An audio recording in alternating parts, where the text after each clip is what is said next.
ನೋಡಿ ಅಲ್ಲ ಕೊನೆ ಆರೋಪ ಎಲ್ಲಿ ಅಪರಾಧಿ ಅಂತ ಏನು ಕೋರ್ಟ್ ತೀರ್ಮಾನ ಮಾಡಿದ್ಯಾ ಅಪರಾಧಿ ಆದ್ಮೇಲೆ ತಾನೆ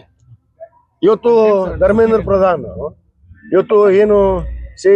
ನೀಟ್ ಪತ್ರಿಕೆಯನ್ನ ಲೀಕ್ ಮಾಡಿದಂತ ಒಬ್ಬ ಸಚಿವ ಆರೋಪವನ್ನು ಹೊತ್ತಿದ್ರು ಅದಕ್ಕೆ ಇವತ್ತು ನಮ್ಮ ಜಂಜಿ ರಾಜ್ಯದಲ್ಲಿ ವಿದ್ಯಾರ್ಥಿಗಳು ದೇಶದಲ್ಲಿ ವಿದ್ಯಾರ್ಥಿಗಳು ಇವತ್ತು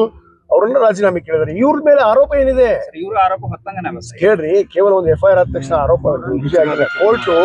ಅಪರಾಧಿ ಅಂತ ತೀರ್ಮಾನ ಮಾಡ್ಬೇಕು ಅಪರಾಧಿನೇ ಅಲ್ಲ ಅವರು ಅಪರಾಧಿ ಅಲ್ಲದೆ ಸುಮ್ಮನೆ ವಿನಾಕಾರಣ ಸದನದ ಸಮಯವನ್ನ ಹಾಳು ಮಾಡುವಂತ ಕೆಲಸ ಮಾಡ್ತಾ ಇದ್ದಾರೆ ಅವ್ರಿಗೆ ದೇಶದ ಅಭಿವೃದ್ಧಿ ಜನರ ಅಭಿವೃದ್ಧಿ